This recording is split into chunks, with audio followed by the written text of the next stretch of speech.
వి gold trusted gold buyers మీరు తాకట్టు పెట్టిన బంగారాన్ని విడిపించి ఈ రోజు ఉన్న మార్కెట్ ధరకు కొనబడును.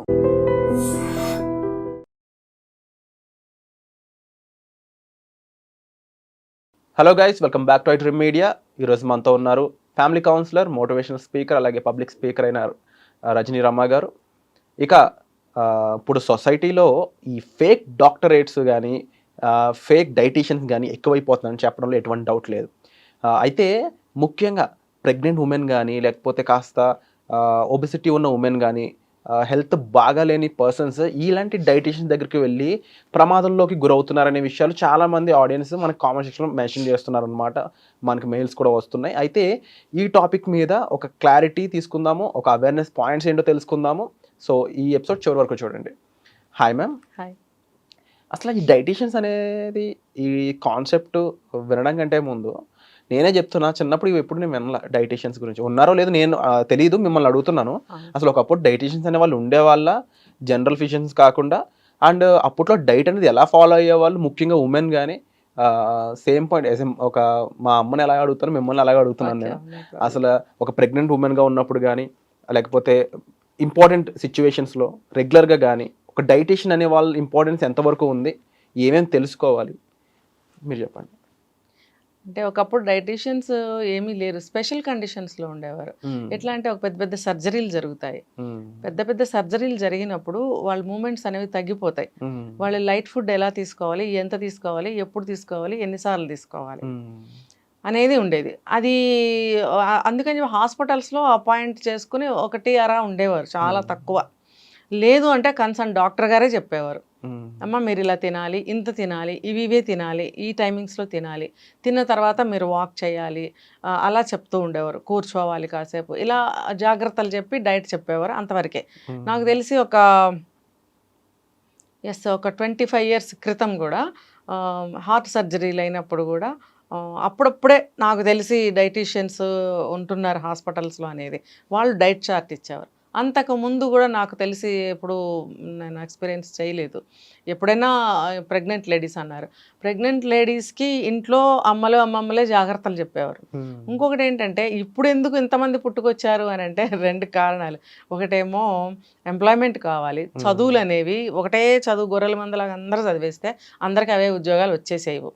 మరి అందరూ అదే చదివితే మరి మిగతా డాక్టర్లు కావాలి, యాక్టర్లు కావాలి, లాయర్లు కావాలి, సీఏలు కావాలి, ఓల్డ్ డిపార్ట్మెంట్లు నడవాలి, కాబట్టి ఎంప్లాయ్మెంట్ కావాలి, రకరకాల చదువులు చదువుతున్నారు. ఇది కూడా వన్ ఆఫ్ ద సబ్జెక్ట్స్. ఈ న్యూట్రిషనిస్ట్ అనేది కొత్తగా వచ్చింది ఆ తర్వాత రోజు, ఒక 25-30 ఏళ్ల నుంచి, 30 కూడా కాదు, ఒక 25 సంవత్సరాలు అక్కడి నుంచి కొత్తగా కనిపెట్టింది అనమాట ఇది. ఇలాగ మనుషులు ఈ మెకానికల్గా తయారవుతున్నారు కదా ఈ మధ్యకాలంలో. ఒక 25 సంవత్సరాల నుంచి ఏ పని పాటలు లేకుండా, సౌకర్యాలు పెరిగిపోయి, డబ్బులు ఎక్కువైపోయి, లగ్జరీలు ఎక్కువైపోయి, ఉన్న చోట నుంచి కదలకుండా రోగాలు మాత్రం బోలెడు వచ్చేస్తున్నాయి. వచ్చేసినప్పుడు వీళ్ళకి డాక్టర్ సజెషన్ ఇస్తే కుదరదు అని చెప్పి ఈ కోర్సులు చదువుకొని వీళ్ళు కూడా ఒక డాక్టర్స్ లాగా హాస్పిటల్స్లో అపాయింట్ అయ్యేవారు అప్పట్లో. ఓకే. ఇప్పుడు ఏంటి, ఎక్కడ పడితే అక్కడ క్లినిక్స్ వచ్చేస్తున్నాయి. ఒక డైటీషియన్ అని, అదని ఇదని, ఎవ్రీ హాస్పిటల్స్లో అయితే ఎవ్రీ వింగ్కి ఉంటున్నారు. సో ఇప్పుడు విడిగా కూడా క్లినిక్స్ వస్తున్నాయి. వీళ్ళేంటి, ఇప్పుడు ఫిగర్ ఎక్కువైపోయింది. తర్వాత ఈ రోజుల్లో సినీ ఫీల్డ్ని కూడా తీసుకుంటే వాళ్ళకి ఖచ్చితంగా కావాలి కాబట్టి అలా మొదలైందని కూడా అనుకోవచ్చు. ఇది ఎక్కడ పుట్టింది, ఎప్పుడు పెరిగింది అనేది మనం ఖచ్చితంగా దాఖలాలు మనకేం తెలియదు. కాకపోతే మార్పు అనేది దాదాపు ఒక 25 సంవత్సరాల నుంచి. అంత క్రితం సినిమాలు తీసుకుంటే మరి యాక్టర్స్ అందరూ లావుగానే ఉండేవారు, హీరోలు కానీ హీరోయిన్స్ కానీ. ఎవరు కూడా మెరుపు తీగల్లాగా ఎవరు లేరు. ఉన్న వాళ్ళు బై బర్త్ తీరు అలా ఉన్న యాక్టర్స్ ఉన్నారు అంటే పాతకాలంలో.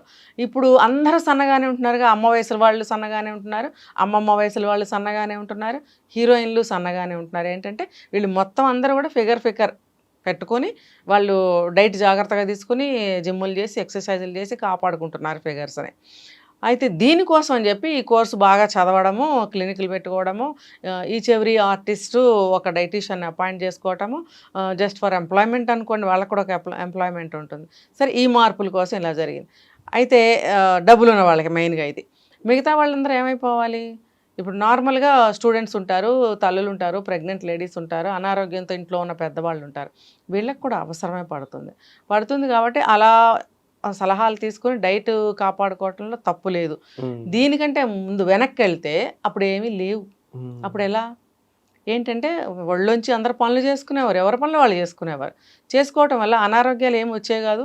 బాడీలు బొద్దుగా ఉన్నా అనారోగ్యం అయితే ఉండేది కాదు. శుభ్రంగా తినేవాళ్ళు, అన్ని పనులు వాళ్ళే చేసుకునేవాళ్ళు. బయటికి వెళ్ళిన స్కూళ్ళు, చదువులు, కాలేజీలు అందరికీ ఉన్నాయి కానీ ఎవరి పనులు వాళ్ళు చేసుకుంటూ ఆరోగ్యాన్ని జాగ్రత్త పెట్టుకునేవారు. ఇంట్లో నార్మల్గా తింటూ. ఇంకా ప్రెగ్నెంట్ లేడీస్ అంటే తల్లులు సలహా ఇస్తూ వాళ్ళకి నార్మల్ డైట్ ఇస్తూ వాళ్ళని కూడా అన్ని పనులు, డెలివరీ ఇంకో అరగంటలో పెయిన్స్ వస్తాయి అనగా కూడా వీళ్ళతో అన్ని పనులు చేయించేవారు. ఉమ్, ఒకవేళ పుట్టింటికి ఎవరు వెళ్ళలేదు డెలివరీకి, వాళ్ళ ఇంట్లో వాళ్ళే ఉన్నారంటే కూడా హాస్పిటల్లో అడ్మిట్ అయ్యే ముందు క్షణం వరకు ఏం పనులు ఉన్నాయి అన్ని పనులు చేసుకున్నారు. బట్టలు ఉతుక్కున్నారు, గిన్నెలు తోముకున్నారు, ఇల్లు ఉడ్చుకున్నారు, తోముకున్నారు, కడుక్కున్నారు. ఇంకో పిల్ల పాప ఉంటే వాళ్ళని చూసుకున్నారు. టైంకి భర్తకు అన్నీ వండి పెట్టేవారు.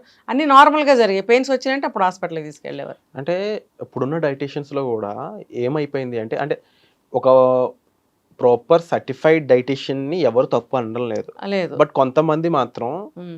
అంటే సమాజంలో గౌరవం కోసమో తెలియదు, అంటే రాంగ్ ప్రూఫ్స్ క్రియేట్ చేయడం ఎంతవరకు కరెక్ట్ అంటారు?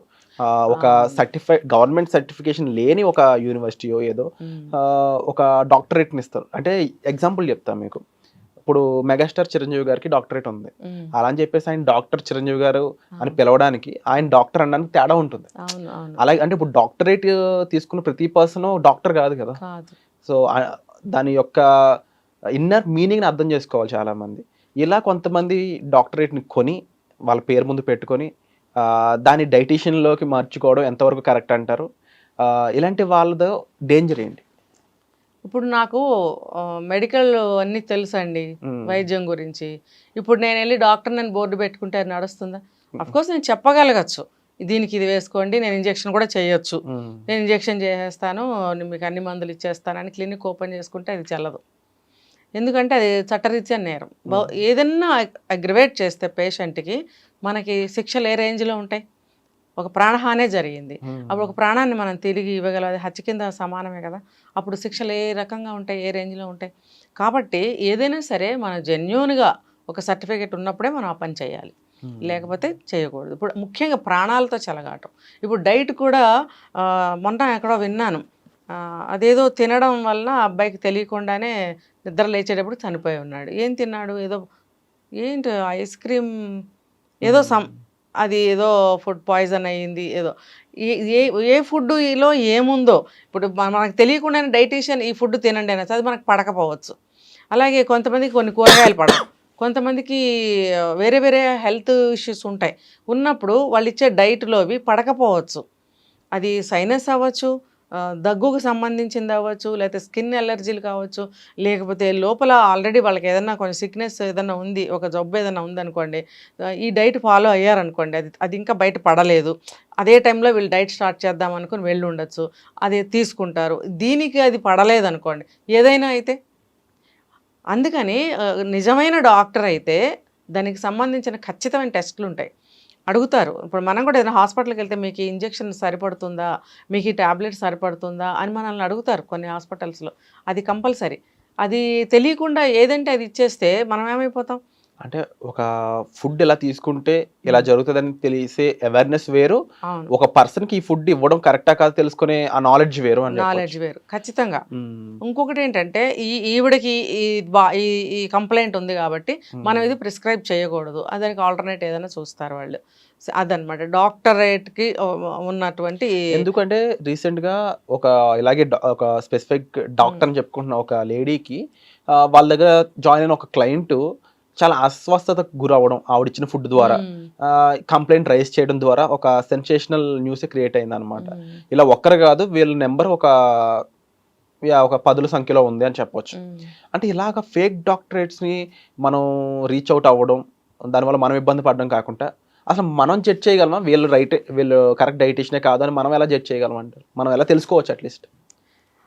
అంటే ఇప్పుడు మనము అంటే వెళ్ళిన క్లయింట్ ఎవరైతే ఉన్నారో వాళ్ళకి ఏమైనా డౌట్స్ రావచ్చు. వచ్చినప్పుడు అవి అడిగినప్పుడు అటు నుంచి సరి అయిన రెస్పాన్స్ రానప్పుడు వీళ్ళు ఐడెంటిఫై చేయొచ్చు. తర్వాత వాళ్ళు గుడ్డిగా ఏదో ఇచ్చేస్తారు, మనం తినేస్తున్నాము. ఇది ఎందుకండి ఇప్పుడు మనకు గ్రాసరీస్ ఉన్నాయి, ఇన్ని తెప్పించేశారు, మనకు అవి యూజ్ లేదు, ఏదో 1-2 వాడమంటున్నారు, ఇది ఎందుకండి అని అడగగలగాలి.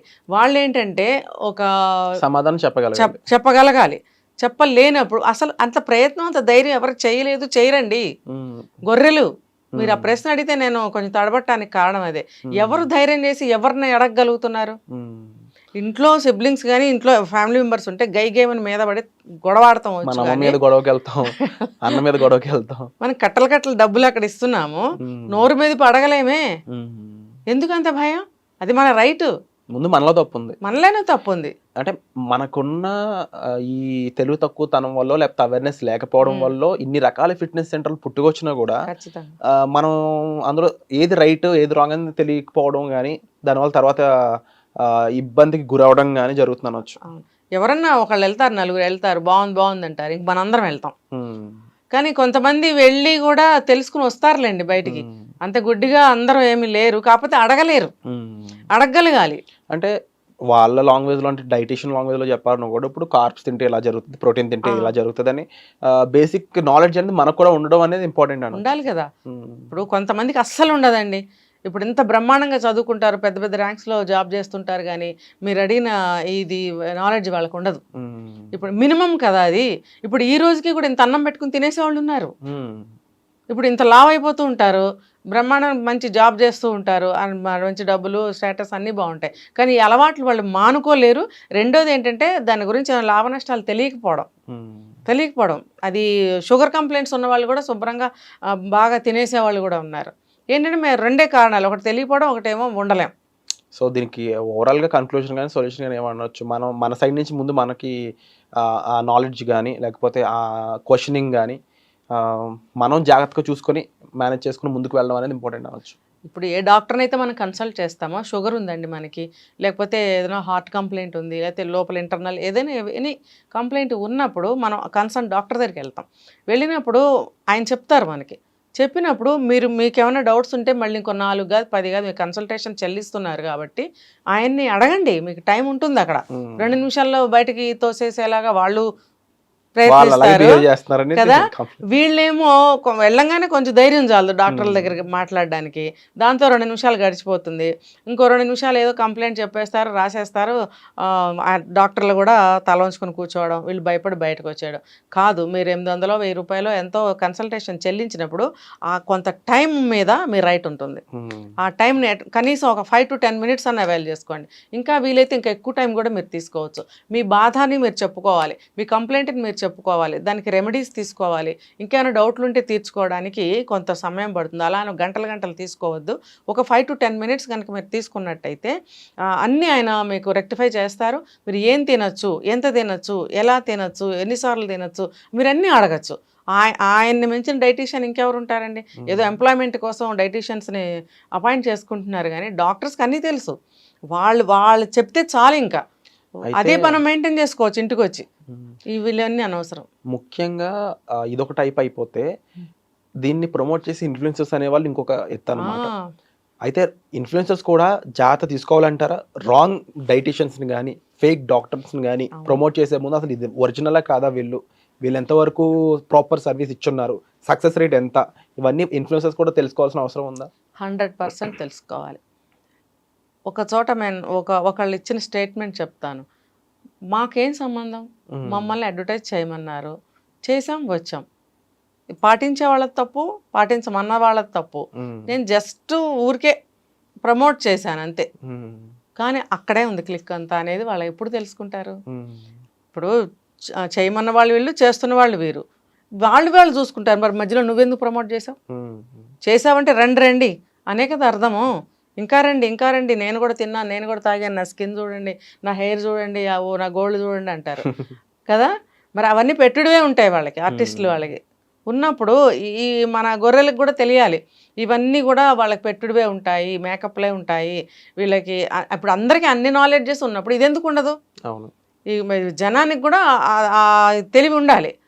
వీళ్ళు అంత పెద్ద వాళ్ళని సెలబ్రిటీస్ని తీసుకొచ్చి ప్రమోట్ చేయిస్తున్నప్పుడు వాళ్ళు జెన్యూనిటీ తెలుసుకుని నిజమైతేనే వాళ్ళు కూడా చేయాలి ప్రమోషన్. లేకపోతే తప్పులో వాళ్ళకు కూడా భాగం ఉంది, ఖచ్చితంగా ఉంటుంది. నాకేం సంబంధం లేదంటే కుదరదు. కాబట్టి ఆ జెన్యూనిటీ ఉంటేనే మీరు వచ్చి ప్రమోట్ చేయండి. అప్పుడు జనం కూడా మీ మీద అభిమానంతోనో మీరు చెప్పిన మాటల మీద నమ్మకంతోనో పాపం వాళ్ళు వెళ్తారు అందులోకి. వాళ్ళకి ఏదైనా నష్టం జరిగితే ఈ ప్రమోట్ చేసిన వాళ్ళు వచ్చి తీరుస్తారా? లేదు. కాబట్టి ప్రమోట్ చేయడానికి వచ్చిన వాళ్ళు కూడా ఇందులో నిజానిజాలు తెలుసుకుని అడ్వర్టైజ్ చేయమని చెప్తున్నాను. Wonderful ma'am, and thank you so much. ప్రతి పాయింట్కి మీరు ఒక రైట్ కన్క్లూజన్ మాకు ప్రొవైడ్ చేసినందుకు. అండ్ మ్యామ్ చెప్పిన విషయాలపై మీరు ఏమనుకుంటున్నారు అనేది కామెంట్ సెక్షన్లో మెన్షన్ చేయండి. వచ్చే ఎపిసోడ్లో మళ్ళీ కలుద్దాం. Thank you so much ma'am. నిజంగా ప్రస్తుతం ఉన్నటువంటి సమాజం దేనికి ప్రయారిటీ ఇస్తుంది? ఆర్థిక సంబంధాల చుట్టూ మాత్రమే తిరుగుతోంది.